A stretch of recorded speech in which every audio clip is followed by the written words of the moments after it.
Hi, it's Elise here at Bowman Library with a whole new teen book spotlight. So for this week, we are exploring some of my favorite thrilling books. We're gonna start getting into that Halloween season.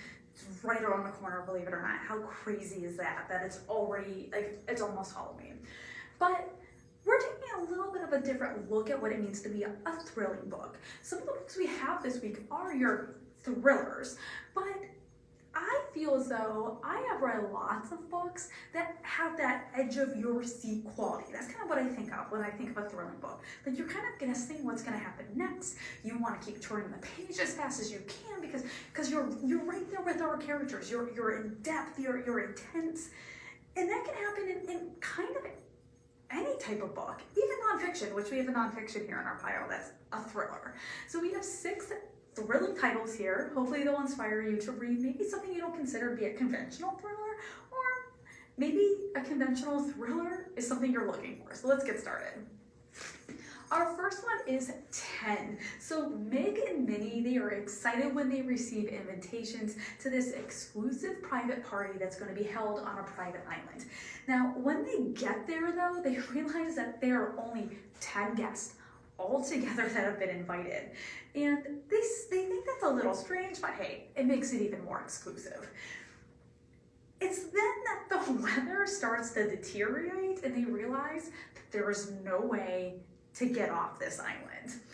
Then, to add just even more wrinkle to what's going on, guests then start to be killed off one by one. And as they are getting killed off, there are these guilty secrets that all of them hold that they are starting to be exposed, and the guests start to kind of realize that the killer has a reason for each one of them being there. Like, this isn't a mistake or by happen chance. So as more people start to die and guests start to turn on one another, because one of them has to be the killer, right? Meg realizes that it's going to be up to her to figure out what exactly is going on to save herself and everyone else that's left surviving at the end. You'll want to find out what's going on, as well as find yourself turning the page as fast as you can get to the end. You'll be trying to figure out everyone's secrets, who the killer is, how they're going to get out of the situation. This take on Agatha's Christie and Then They Were None is unique. Yeah, I loved this one. This is 10. Hunting Charles Manson, our nonfiction, and this is still a thriller. So in the late summer 1969, there was a murder spree that takes place. It goes across Los Angeles in the hills of the city, and no one can make heads or tails of it. They have no idea. Like, the police are completely confused. People are terrified. And what this book does is this book examines the before, during, and the after of the Manson family crimes, and all aspects, from the crimes itself to the psychology to the reporting of it, the forensics, how it impacted society, even to today. Like, it's still talked about today. Now, this book includes a ton of research. There's lots of interviews that are incorporated including ones with like victims' families, even people that remember the family. And if you're interested in learning more about this book is perfect for that, because everything is told in chronological detail. But even though you may know what's going to happen, it's still like this thriller, this feeling when you read it and you read what actually happens and what went into it and what happens after and how it's impacted so much. Yeah. Now, there is another one that's similar to this by the same author, kind of in the same theory. If you're not into Charles Manson, it's called Hunting the Unabomber. That one's extremely well done as well, just like this one. This is Hunting Charles Manson. Oh, There's Someone Inside Your House. For me, just the title in itself puts you on edge. You get that thrilling kind of creepiness type deal going into it. Movie on Netflix, based on a book though. I will tell you the book is better, okay?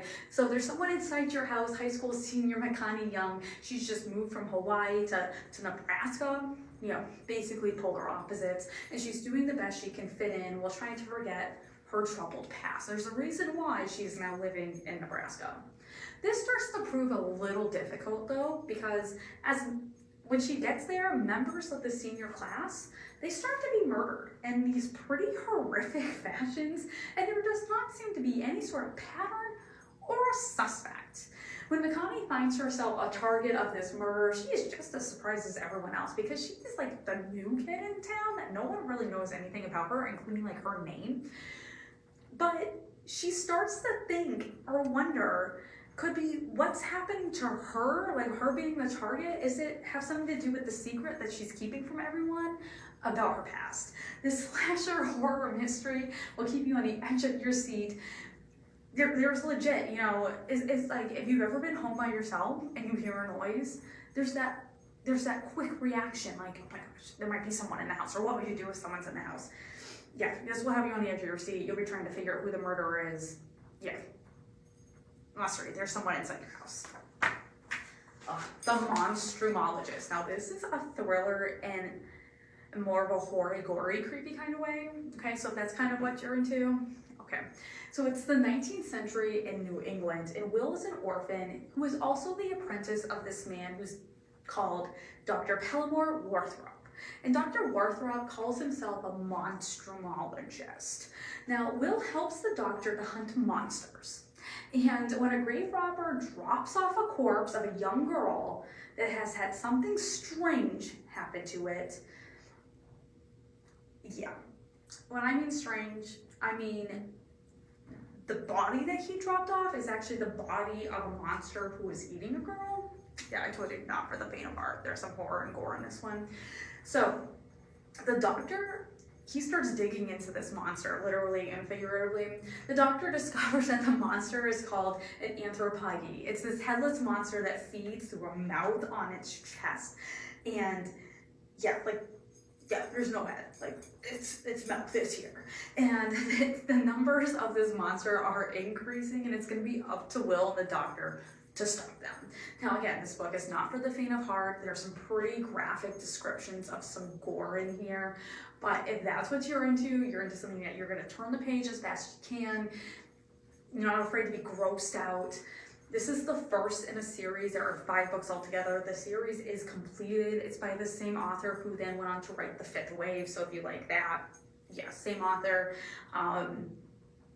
I will tell you, you do need to read the series in order though, but again, if you're looking for a thrilling, gory, horror, historical fiction read, look no further, The Monstrumologist. Alone. Okay, I will tell you this, if you like, and we've talked about this, if you like a book that has a slap you in your face moment, this one right here. It will slap you in your face. So Sita and her younger brothers and sisters, they're stuck in this dilapidated mansion that her mother bought and plans that she's gonna renovate it and turn it into a bed and breakfast. And this mansion is in the middle of nowhere.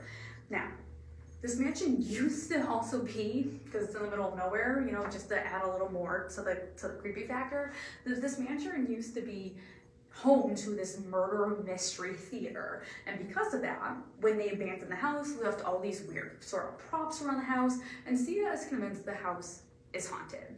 One evening though, during the winter, a group of teenagers become stranded on the property as they're driving through, their car breaks down, and a blizzard comes, and they're stuck trying to figure out how they're going, you know, someplace to stay.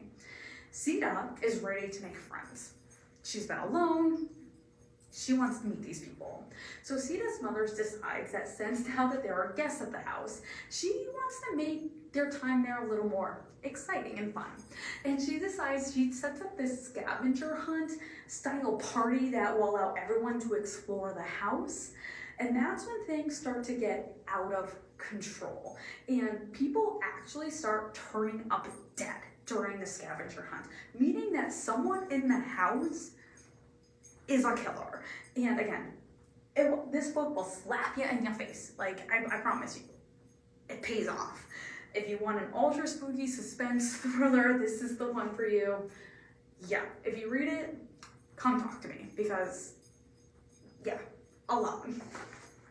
And our last one for this week is House of Furies. So it's 1809 in England, and Louise finds herself getting an offer that she cannot refuse. It's to go and work at the Cold Thistle house where she can have food and a bed. Stuff that she doesn't always have on a permanent daily basis.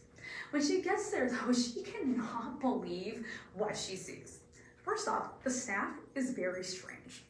Second, she sees ghost-like creatures in this house.